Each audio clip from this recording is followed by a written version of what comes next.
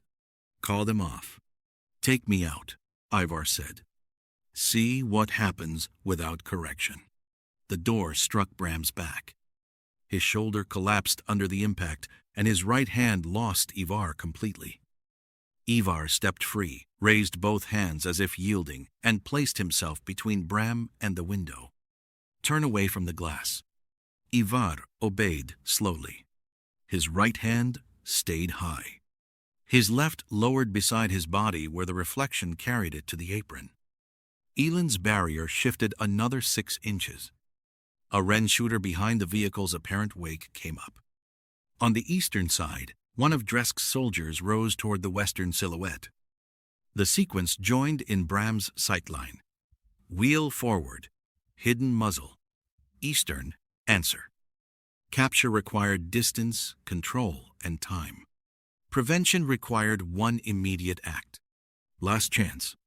Ivar's lowered hand cut down. Bram fired. The shot stopped Ivar where he stood. For one breath, nothing else moved. Bram had chosen prevention and killed the only man who might have named the sponsor. Ivar fell away from the glass. His final signal ended before Kor's vehicle reached the painted line. Outside, Elin dragged the barrier across the wheel path as the tire came down, turning the armor left. Kor braked rather than drive through the soldier beside Milo's carriers. The vehicle kept casualty cover but lost the required silhouette. Wake fire broke from the altered path and exposed its separation from the armor. Major Dresk's scouts saw it. Their weapons turned toward the external position instead of west. Across the apron, Wren teams moved on different answers. One advanced after its partner had already dropped behind cover. Another waited for a second signal that never came. A third fired too late to hide inside the vehicle's movement. The flank operator burst through the inner door. Bram met him at the threshold with his left side, absorbed one impact against the ruined shoulder, and drove him back far enough to close the door again. His hand could not hold it. His body did. He could not clear the hangar. He only had to deny the windows while the failed crossing stripped the attack of common purpose. Elin appeared beyond the glass with Nix low beside her, holding the vehicle path without command. The leash stayed short. Nix had given one uncertain warning and nothing more. Bram looked at Ivar's body. The crossing was empty. The sponsor remained unnamed. Outside, surviving Wren operators began withdrawing on different timings, armed and dangerous. While Western and Eastern soldiers turned toward them from separate wounded lines. The first thing Bram heard after the timing broke was not cheering. It was 3 separate commands to hold fire. Wren operators moved away from the command hangar in pairs and singles, no longer matching each other's pace. One reached the edge of the service trench and stopped when Western rifles found him from the armor line. Another tried to cross behind a cargo frame and met Eastern scouts already turned outward from the berm. Neither side advanced across the marked crossing. They fixed the external routes instead, forcing the surviving operators into smaller pieces of ground. The men remained armed. They watched angles, tested distance, and refused any movement that exposed a clean line. Bram stayed near the hangar threshold, with his right hand half closed and his left shoulder hanging low. He could not raise it far enough to cover the upper glass. It no longer mattered. The visual sequence had ended. Ivar lay behind him, and nothing on the floor explained who had sent him.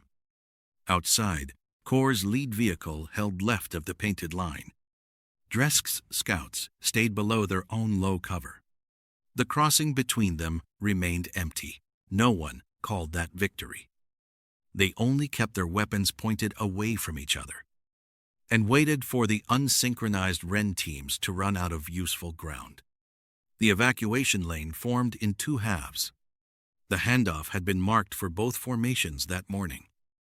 Now neither side would put a stretcher on it. Milo brought the Western wounded behind the vehicle, calling surnames when men answered and first names when they did not. Hale, eyes open. He waved 2 soldiers around the rear corner. Jonas stays level. Keep the wheel clear. On the eastern side, Dresk's people built a separate handoff along the berm using low ground and their own carriers. A Western stretcher team started toward the open center, saw the Eastern detail moving the opposite way, and stopped. Kor's voice came across the lane. "Western casualties remain on our side of the marker," Dresk answered. "Eastern casualties will not enter the vehicle corridor." Neither raised his voice or yielded the route. Eileen stood beside the bent barrier, with no place on the tactical net and no one asking her back. She pointed once toward a narrow gap beside the cargo frame. "Keep the western handoff there. The eastern lane stays below the berm." Kor did not acknowledge her. The driver still shifted half a wheel to preserve Milo's cover. Dresk's nearest scout changed his line by 2 steps and kept the gap open. They used Elin's geometry without restoring her authority. Stretcher wheels rattled over damaged pavement. Lowered voices replaced the earlier shouting, but every handoff remained guarded, and every weapon stayed within reach. Bram reached Nix near the barrier and went down on one knee, because the shoulder would not let him bend cleanly from the waist. The dog's breathing was fast, but even. Bram ran his left hand over each front paw, checking the pads for heat, grit, and the white residue that had started the irritation. Nix shifted once when Bram touched the worst paw, then settled. No message or answer, just fatigue and a place that hurt. "He is still favoring it," Elin said. "I know." "Breathing?" "Coming down." Bram loosened the leash and let Nix stand square without asking for another trail. His right hand tried to help and failed to keep pressure on the buckle. Eileen took the loose end before it fell. "Your shoulder?" she asked. "Reduced." "How far?" "Enough to kneel, not enough to reach." She looked toward the separate casualty lanes. The vehicle stayed out. Bram glanced at the hangar. The timing stopped. That was all. No praise or apology passed between them. Behind Elin, a Western soldier approached with a radio and stopped when Kor called him back. Eileen remained outside the net. Bram remained outside anyone's command. The sponsor behind Ivar remained unnamed, and the dead man could no longer be questioned. Bram checked Nix's breathing again and kept his hand on the dog's shoulder until the rhythm slowed. The remaining Wren operators were contained without surrender becoming easy. One pair held behind service equipment until western and eastern lines closed different exits at the same time. Another dropped a weapon only after his path narrowed to open pavement under both formations' sightlines.